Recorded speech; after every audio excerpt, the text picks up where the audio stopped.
do focus groups, or talking points. We don't work for them, and we never will. I'm Rick Smith, and I work for you. Join us daily at thericksmithshow.com and download the podcast and never miss a minute. It's time for the Rick Smith Show. Now, here is the voice of the working class, Rick Smith.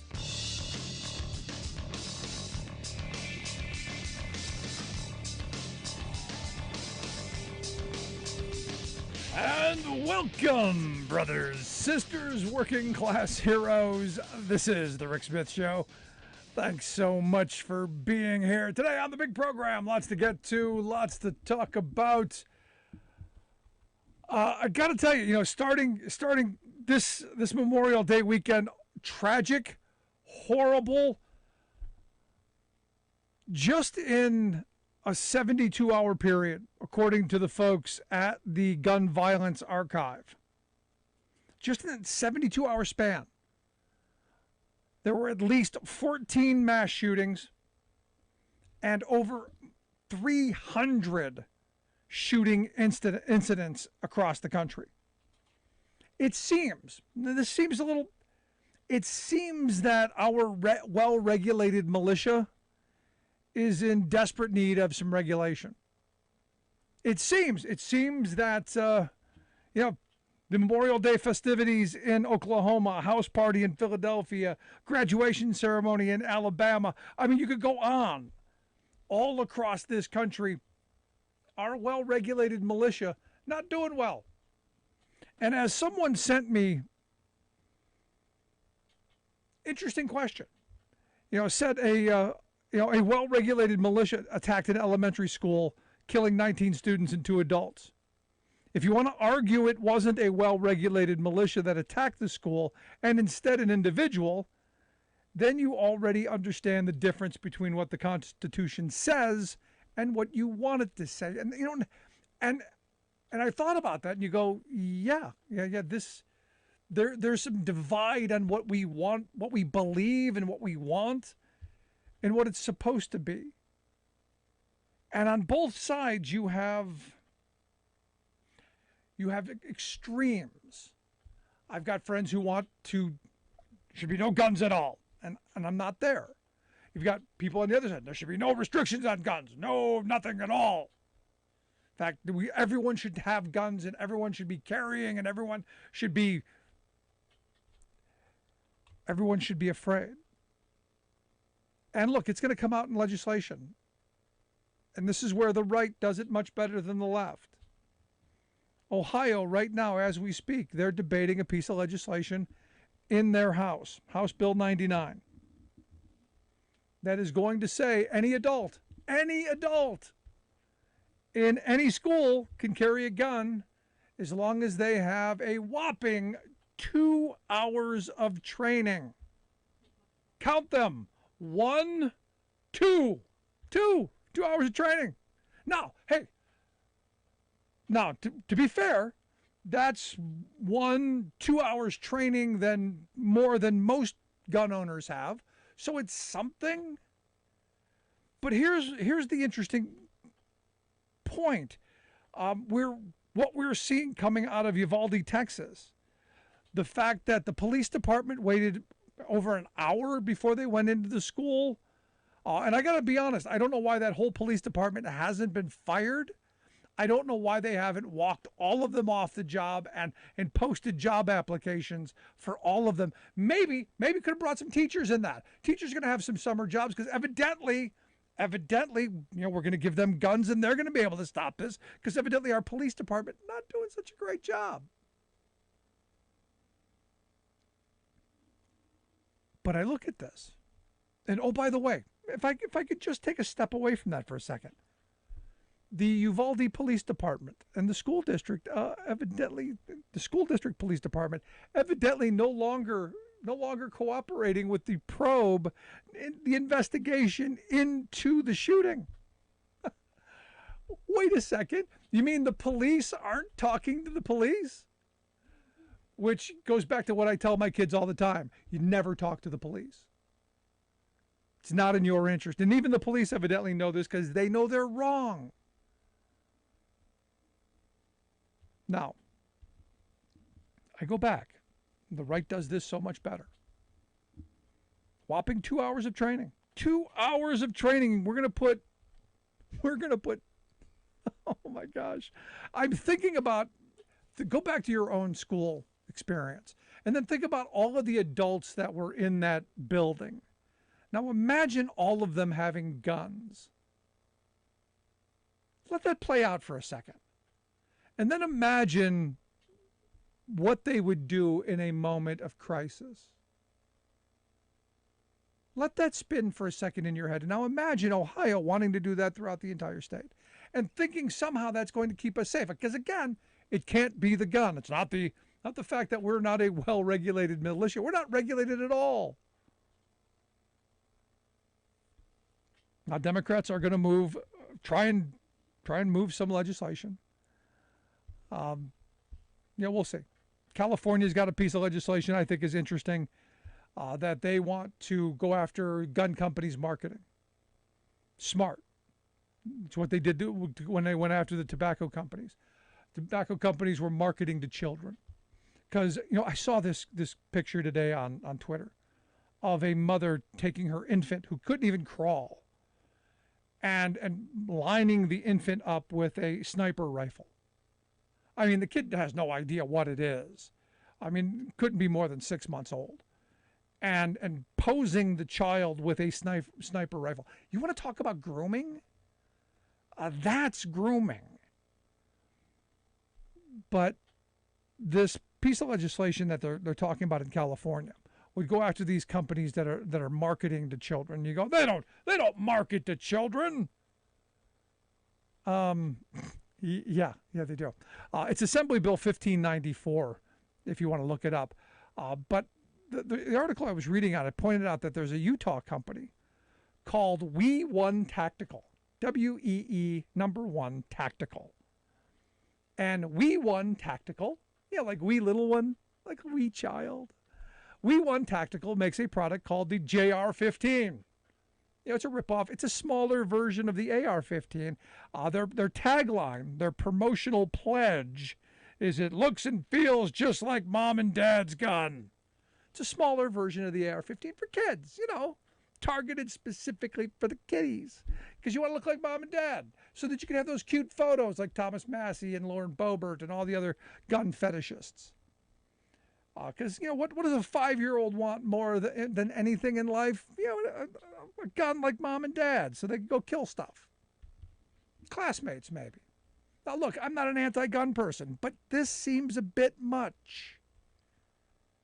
Seems like a fetish. They're also going after the other marketing exploits of ghost guns and bump stocks and stuff like that, since that's the only way that you can hold gun manufacturers at all accountable in this country, because they have special status.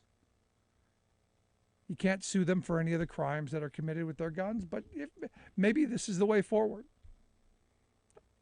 I don't know. Now, what the right is going to do, and what they do masterfully, and you got to give them credit, they are going to kick and scream, and they're going to carry on.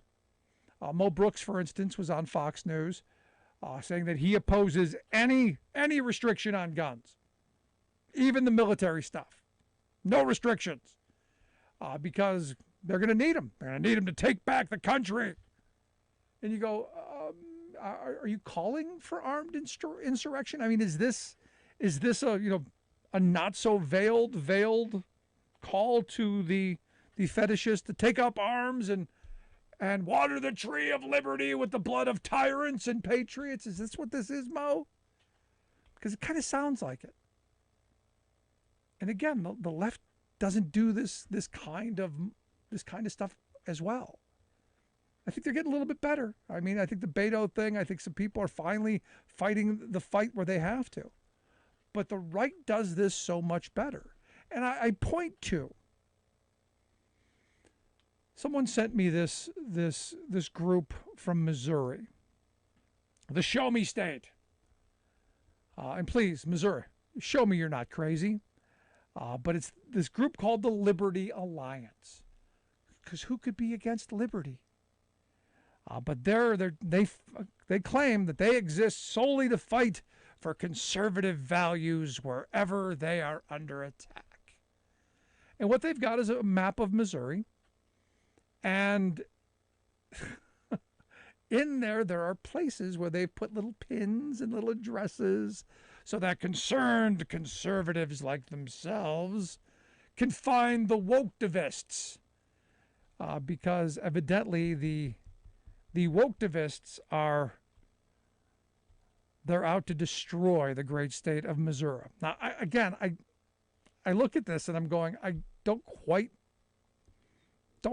get where you're going, and I don't quite get the whole, woke thing. What you're going for, but they have a woke heat map. And I'm not quite getting that. Other than this is wherever there are woke people, they want to pay attention to them. Hot spots for the woke-tivists. And I guess I started thinking about this. Maybe this is the new war on terror. It's George Bush had anything that they didn't like, any group they didn't like, they threw into we're just fighting the war on terror. Any of the others, anybody who questioned them, anybody they didn't like, anybody whose beliefs they didn't like, they were in that group. We're fighting the war on terror. And if you're either with us or against us. This is kind of that feel. So if you don't agree with them on, if you're woke, you must be one of the other. So I'm thinking, this war on woke is today's war on terror. It's an excuse to attack anything they don't like and everything. So today's groomers and woke are the people that they're going to attack. And yet, oddly enough, the groomers are they. Now, when I looked at the map, one of the things that struck me is I was surprised. I was surprised that they didn't have little crosshairs, because it's what they really mean. This is the scary part of what these calls to action are really about. We're going to put your name and your face on something to intimidate you, to silence you, so that all of the good conservatives can begin to attack. And I went to their website to check out the woke map, to find where the woke heat was.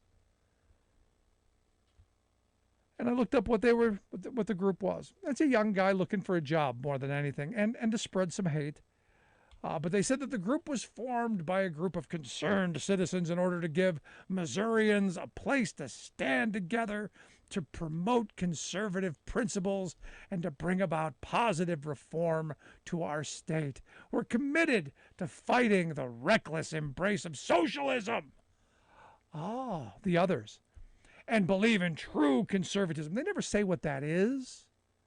And like a lot of these, it's a lot of jingoism, it's a lot of flag waving, a lot of chest thumping, a lot of that stuff. A lot of the use of the word common sense, which there doesn't seem to be any real sense in here. They're against healthcare. They're against saving our environment. That seems to be fairly consistent in what they're saying. But their executive director, a guy named Spencer Bone, he said the Liberty Alliance is dedicated to providing unwavering support for the principles that our country was founded on, regardless of who's in power. And you go, what exactly was that? Oh, but, life, liberty, pursuit of happiness? Is that what you're talking about? No. It's about attacking the others. It's not about life, liberty, pursuit of happiness. It's not about individual rights. It's not about living your best life. It's about ensuring that blacks are, 3/5 a person back in the field. Women are back in the kitchen, and gays are back in the closet. The others. It's about doing away with them. That's a problem. And they've got the map to point to the other knuckle draggers to be able to, again, organize their hate in a very concerted way, in a dangerous way, I argue. Because like I said, the one thing that I was surprised by is there wasn't a crosshair there. Kind of like they did the one year with Sarah Palin's site. But I guess they learned that lesson because that was a bit too far for most people. because there was no plausible deniability. But that's really what they want here. So when you have over 300 shooting incidents in a 72-hour period, 14 mass shootings, and they're still sticking to, it's not the gun, you got to question how troubled is our well-regulated militia? And maybe it's time for some well-regulated regulations. Love to hear your thoughts. You can email me, rick@thericksmithshow.com, or give us a call, 1-866-416-RICK, 1-866-416-7425. This is The Rick Smith Show.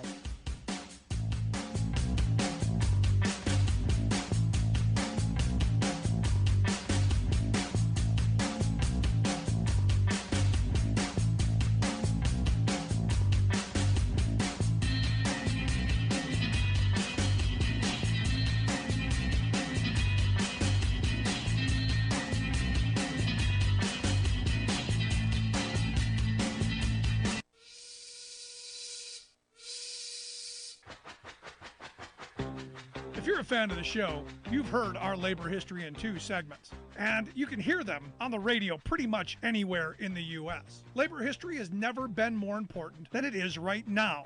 So here's what we'd like you to do. Tell a teacher. Tell a teacher that labor history is important and that they can get digestible 2-minute lessons that are absolutely free. Free to download, free to use, free to share. Tell a teacher to go to thericksmithshow.com/history and help us put labor back where it belongs, in the classroom. You know, generations of American workers fought, bled, and died to build the American way of life. It's our job to keep their stories alive. Go tell a teacher that we're here to help them do just that. Find us at thericksmithshow.com/history today.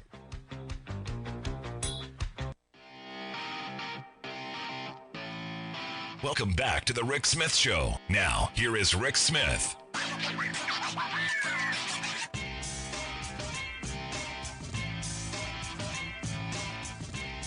1-866-416-RICK, 1-866-416-7425. So Sam Alito, Supreme Court Justice, has temporarily blocked a lower court decision that would allow the counting of undated ballots in Pennsylvania. Now, the background on this, pretty simple. There was a judicial race in 2021. There were a number of ballots that were received without a date on the external envelope, but they were received on time, set aside. They went through a whole process. The Third District Court of Appeals, the U.S. Circuit Court of Appeals, Third District Circuit Court, they ruled that, yeah, we're going to count those. Alito has now stepped in at the Supreme Court level and said, "Yeah, we're going to put a stop to that." Why? Because this is going to have an impact not just on that judicial race, but on the Pennsylvania Senate race, which has Dr. Oz up by less than 1,000 votes. And David McCormick has filed a lawsuit saying, hey, got this ruling. There are a number of ballots here in Pennsylvania that are undated because the machine didn't date them, and they should be counted. And since this court said it should be counted, they should be. Alito has said no, and it's going to be interesting to watch this play out because on both sides of the Republican party there's a fight going on. Now, of course, you've got the Trumpkins, the extreme Trumpkins, like the Kathy Barnett people who are saying, "Oh, we're being robbed. It's a rigged election," as you would expect, crybabies. But you have a system that is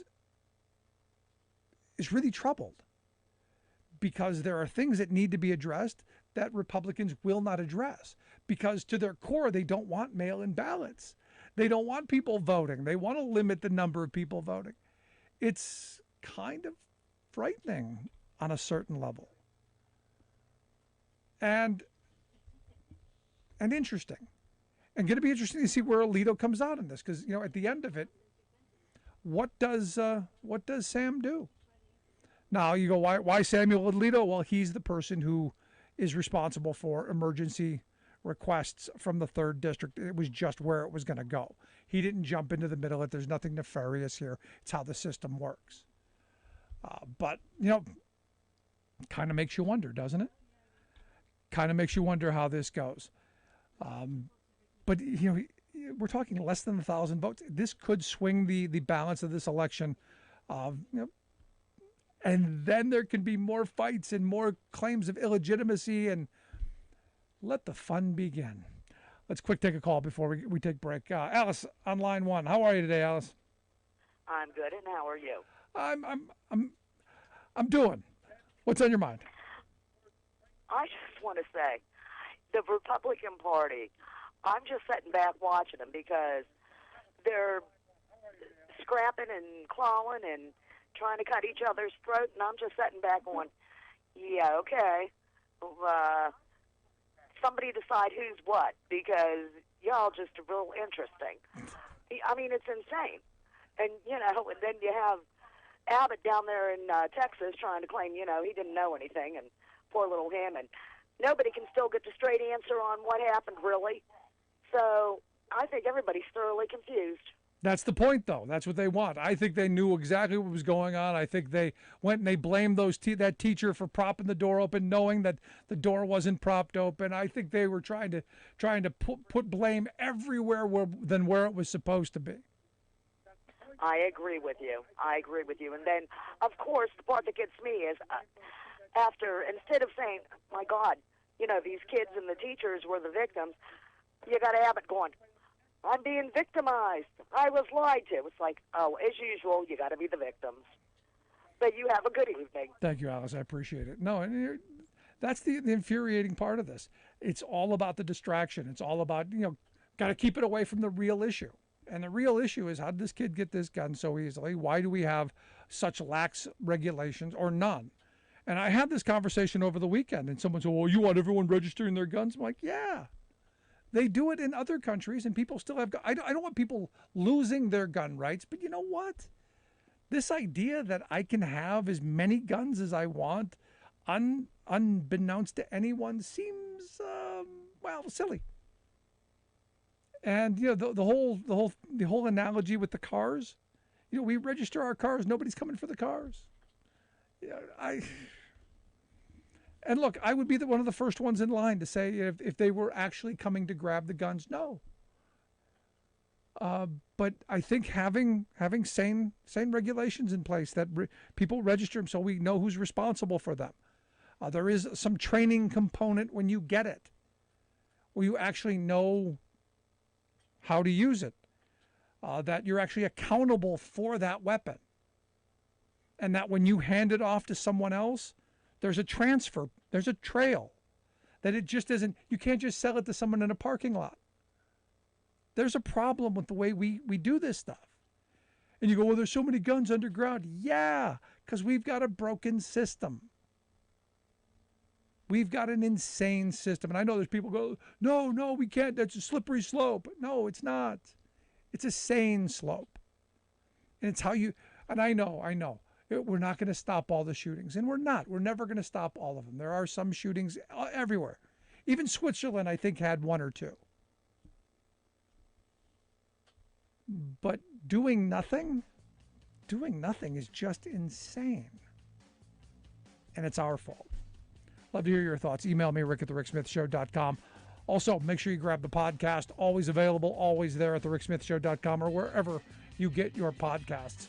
Quick break, right back after this. Stick around.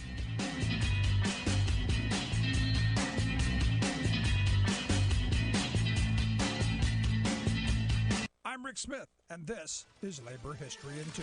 On this day in labor history, the year was 1921. That was the day one of the worst race riots in American history began in Tulsa, Oklahoma. In a frenzy of anti-black violence, a white mob destroyed virtually the entire black neighborhood of Greenwood. Over the course of the next 2 days, as many as 300 mostly black residents were killed. Black Wall Street had been burned to the ground, leaving 10,000 homeless. The day before, Dick Rowland, a young black man, tripped as he boarded an elevator at his job. He fell against the young white woman elevator operator. When she shrieked, nearby department store employees assumed she had been assaulted. Rowland was arrested, and newspapers fanned the flames of race violence and vigilantism. And on this day, white racist mobs surrounded the Tulsa County Courthouse where Rowland was being held and demanded he be turned over to them. Returning black veterans had become increasingly assertive about their rights as citizens.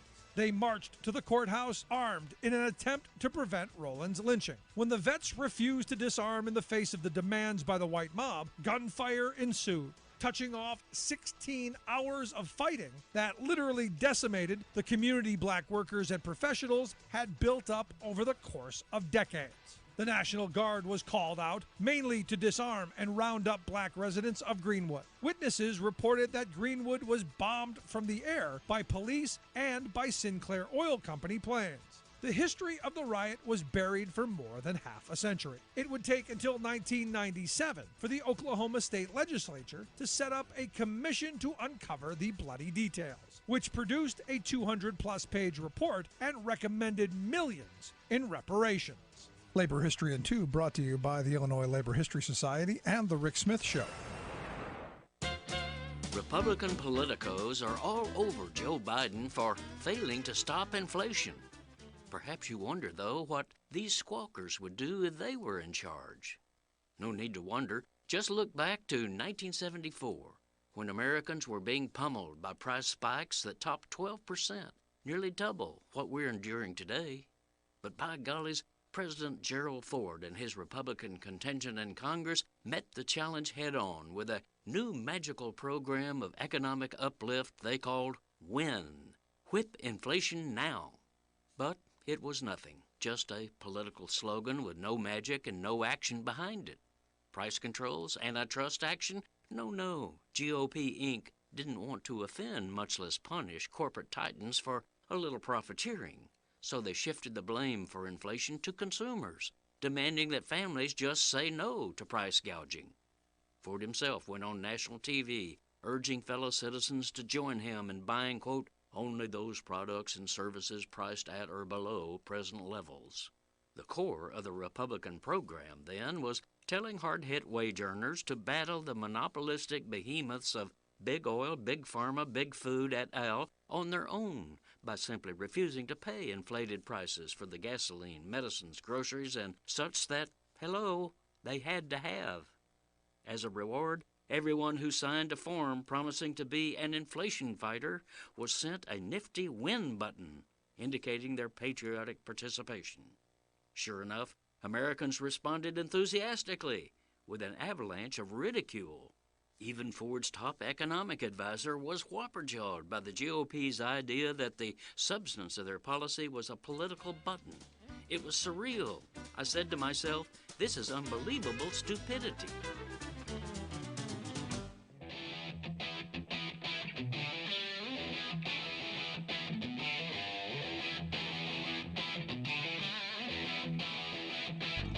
Welcome back to the Rick Smith Show. Now, here is Rick Smith. So over the Memorial Day weekend, the much anticipated, much promoted Top Gun 2 Maverick, the 80s movie was brought back, and from what I'm told, great movie. I tried to get my young daughter to go with me. She wasn't having it, but I'm going to see it. I am. But the stories that I saw coming out of it, a lot of it surrounding the jacket. Evidently, there were some statements made in Tom Cruise's jacket, the flag of Taiwan on the back, which pretty bold statement from Tom Cruise, considering you got other actors who are like, no, I'll learn Mandarin Chinese to apologize for saying that Taiwan exists. This, I got to tell you, pretty big stones on this little guy. I give him credit. Anyway, here to share some thoughts on the movie, because I know he saw it, and to give us some thoughts on, well, is this as big a deal as I think it is? I've asked our good friend Scott Paul to come talk with us. Scott's the president of the Alliance for American Manufacturing. AmericanManufacturing.org is their website. Scott, thanks for taking time for us. Hey, Rick. Always happy to have have time and to talk about film as part of a public policy too. That's always a plus up, huh? Yeah, so So. let's start with this. Let's go with that. It was a good movie? Yeah, well, look, I am no Siskel and Ebert, but it's a great movie. I think sequels are hard to do, but in this case, in my humble opinion, the sequel's better than the original in so many ways. I mean, it's got all the rah-rah of Top Gun. It's a little less Reagan-esque, I think, than the '80s version of it.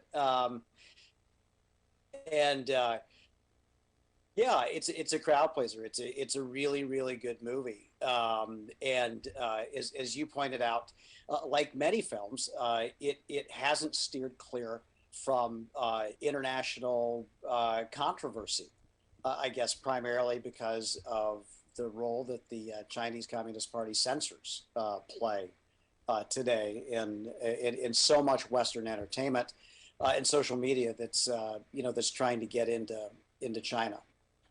Yeah, I thought it was interesting that he wore the jacket, or that it Yeah. got into the movie, because that's one of those things where is it worth making that kind of a statement in that moment, given the fact that all the other actors are kind of shying away from it.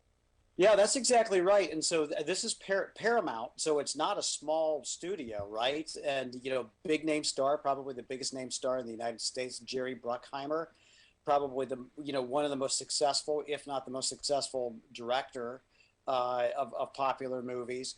And so there was a lot at stake. And way back, and I'm sure you saw the original, Rick. I was a teenager when I saw it, and he wears that famous kind of like flight jacket, and it has not only it has a couple of flags on the back as part of the emblems. One is of Taiwan, one's of Japan.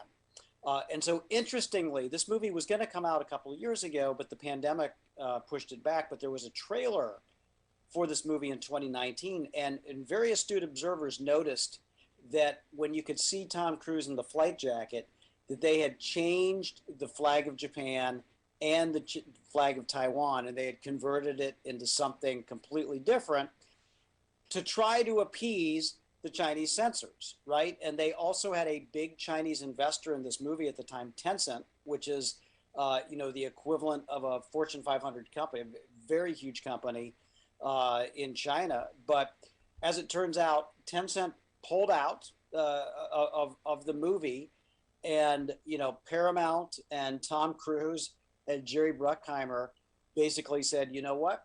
We're going to put the Taiwan and the Japanese flags back in to the flight jacket. And if the movie never shows in China, which it never may, actually, other than being pirated, so be it. They'll count on the rest of the world to make the revenue for them. And in the process, they won't try to make these ridiculous sacrifices and appeasement that so many Western entertainers or entertainment companies are totally willing to make to ensure some access to the Chinese market. Yeah, because it is all about the money. Now, to be honest, I'm partial to the first one. Getting back to my childhood, I'm a little bit, like you, I was a teenager at the time, big Meg Ryan fan. So no Meg Ryan in this movie that I know of. Partial to the old one. Yeah, no Meg Ryan, but there's a couple of I tell you what, you'll just have to see it and let it rest on its own merits. But it's got it's a great popcorn movie. It's not going to cause you to stretch your brain too much to think about it, but it's got a lot of great action, a lot of great one-liners, great film score, all of that stuff going for it. So it's a Tom Cruise movie. Is he running? Yeah. Is he running? Yeah, because in every movie he's running. I mean, that's his thing. He's running from or to something. He's always running. Yeah, he does a lot of running, Rick. Yeah, and he does a lot of sitting in the cockpit, and and apparently, even though he's I think almost 60 years old, or maybe 60 years old, he still apparently does his own stunts. And so I know that this isn't about Tom Cruise, but it's a movie worth seeing. And I felt good about seeing it because they did not try to appease the censors in China. They made a decision when they released the film that they're going to release it as is, with those emblems on the back, including the flag of Taiwan. which, in the words of one Vice magazine reporter, is a big middle finger to the regime in Beijing. And so it's kind of nice to see, again, probably the most bankable movie star in the Western Hemisphere be able to do that. Yeah, now I have to see it. Now you've just given me the reason that I now have to see it. And it's when I was like, I'll get around to it. Maybe. Now I gotta go. I got to get your thoughts on this. I'm not a huge Elon Musk fan. I know some people are, especially lately. I'm not a huge fan.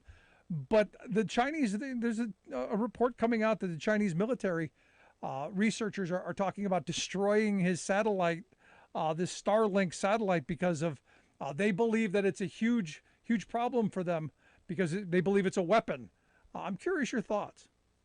Well, it's interesting because, and first of all, Elon Musk is a very complicated person, and I have, really strong feelings about some stuff that he does, and then on the other hand, he does stuff that you're like, oh, I can't believe he's doing that. This is actually not that bad. I mean, Starlink is a good example of. I mean, the danger here is that it's a private network. Okay, let's just say that. But we see what the benefits of it are, which is it can restore, internet service to a country like Ukraine, where it was taken out by the Russian military, right? So it's obviously got advantages like that. And I think one of the things that Beijing is worried about is the workaround access that it would give to Chinese citizens to get an unfiltered view of the world and of the regime. And I don't think that Beijing, that the Chinese Communist Party, that Xi Jinping want any alternate authority in any type of information or any capability of disseminating information other than possess. I mean, obviously, there are VPN networks in China that Westerners can have access to. Is very difficult for Chinese citizens themselves. And so something like Starlink, setting aside the questions of a private company, having controlling a massive networks of satellites around the globe, which we could talk about in another episode. But it is interesting that that the regime in Beijing has noticed this. And thinks that it could be a threat. It's a threat to their power and control and their censorship. Absolutely. That's right. And that's where I was going with this, because at some point some alternative messaging has to get in there, and and the hope is because the way I'm looking at it is China views themselves as the future of the globe, not just of China, their own destiny, but of the entire globe. And I understand recently Anthony Blinken gave a speech at George Washington University on U.S. policy towards China, and there was some pretty interesting language that he used. Obviously he claims he doesn't want to start another Cold War, but a lot of the language that he was talking about is kind of leading that we're possibly looking at another Cold War. Yeah. I mean, Rick, it's interesting, and this is a huge dilemma. And I think Anthony Blinken, the Secretary of State. People have been waiting for this for a while. What's the administration's China policy going to be? How is it going to differ from the Obama administration? How is it going to differ from the Trump administration? And I think many people thought the China policy that came out of the Trump administration was erratic. It was tougher in a lot of ways than we had been in the past, but it was also very erratic. And then at the end of the day, Rick, as you know, he was willing to make a trade deal, which was half-baked, just so he could claim victory. Even though it was a terrible, terrible deal. And so I think something that Secretary Blinken said is really interesting and really important. And notwithstanding the fact that you have this Russian aggression against Ukraine, and I think the point he's making about the Chinese Communist Party is very valid here. It is the only regime that has the resources, first of all, both economic and military. China has the largest navy in the world. It's got the second largest economy.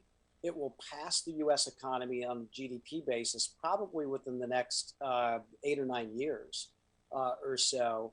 And it also wants to remake the world order in its image. And I think that was the other thing. That's the thing that's concerning. So it has both the capabilities and the interest in changing the world order to make it look like what it wants. And let's be clear about what that is, right?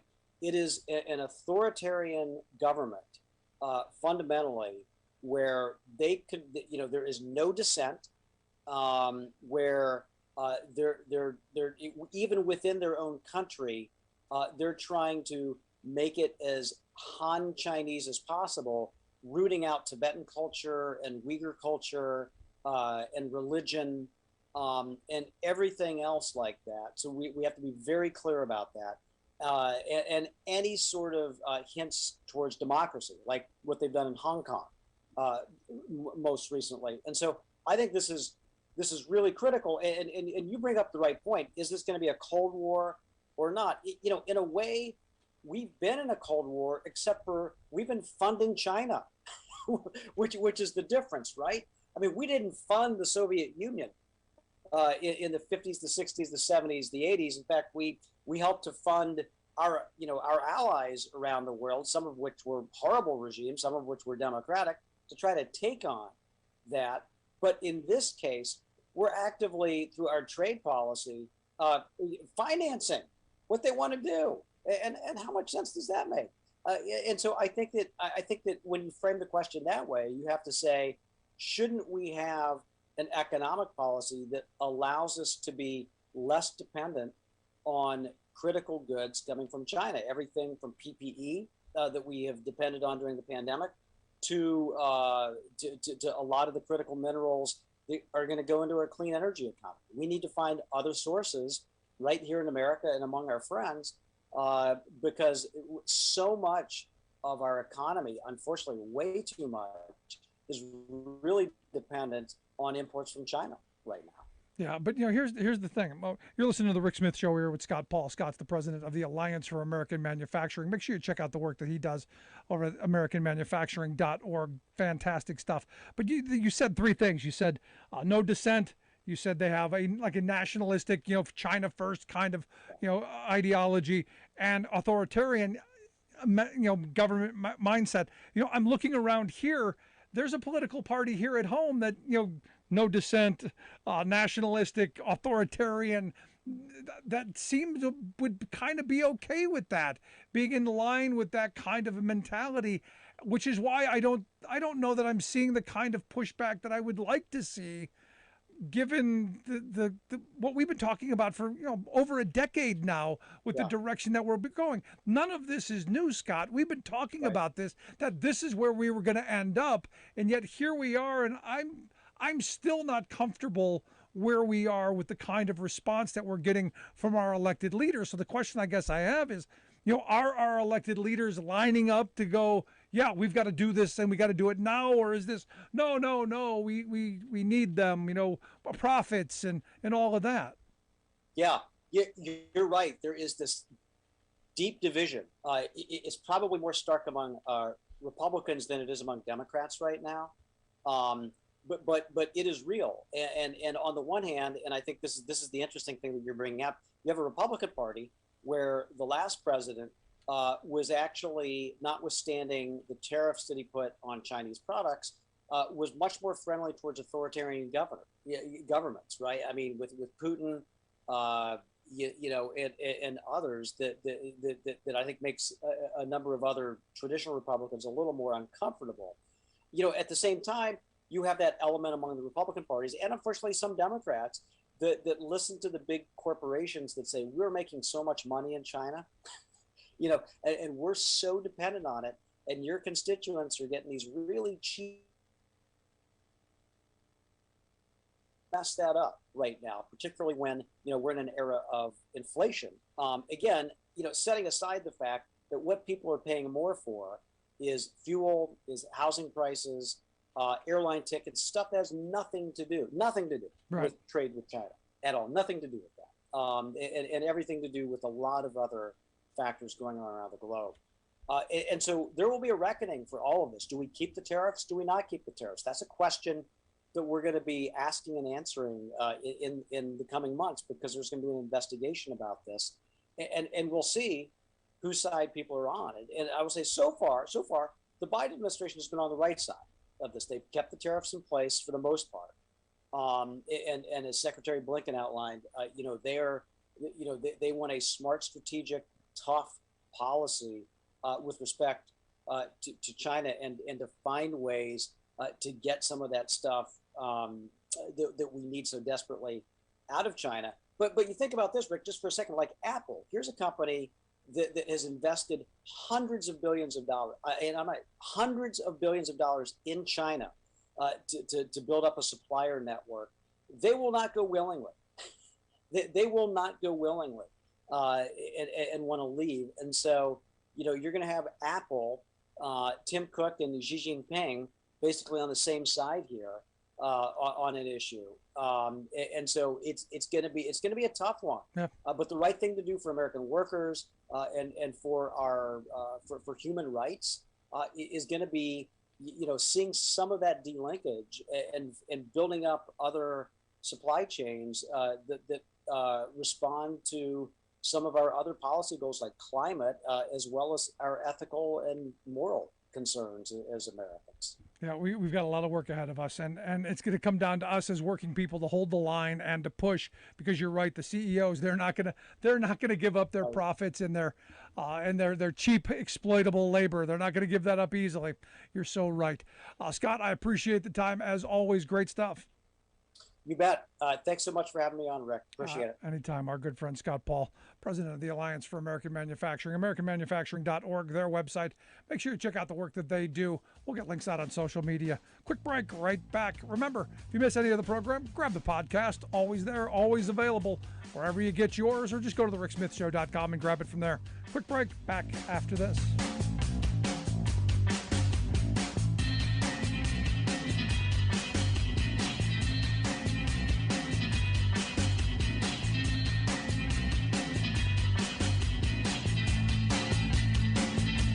Rick Smith here, host of The Rick Smith Show. Father's Day is just around the corner. And if your dad is as hard to find a gift for as my wife and kids claim that I am, here's a little gift-giving wisdom from our friends at Omaha Steaks. Dads want steaks. It's true. We do. Every holiday in my house, it's the same thing. Dad, what do you want for this holiday? And, I always give the same thing. Give me a hug and spend a little time with me. I don't need ties or cologne or any of that stuff. And now, thanks to Omaha Steaks, they ask, Dad, what do you want? Steaks. Give me the Dads Want Steaks package. Just go to omahasteaks.com, type Rick Smith in the search bar, and order the Dads Want Steaks package. And for just $99, this limited time package includes 16 mouth-watering entrees that I love, and I guarantee he'll love too. The smoky, tender, bacon-wrapped filet mignons, the gourmet jumbo franks, their air-chilled, boneless chicken breast, and of course my favorite, the thick, delicious, boneless pork chops. And to finish it off, the sweet finish of it all, the delicious caramel apple tartlets. And as a special gift for my listeners, when you type Rick Smith in the search bar and order the Dads Want Steaks package, you'll also get 8 free Omaha Steaks burgers. These are awesome. You throw them on the grill, cook them to perfection.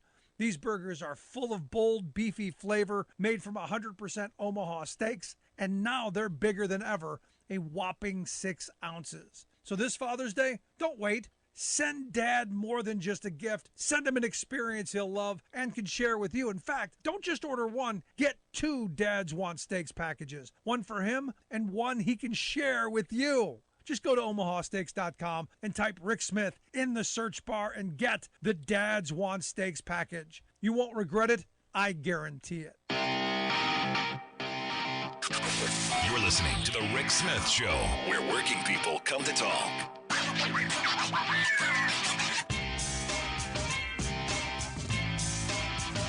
So I spent an arm and a leg filling up my truck today.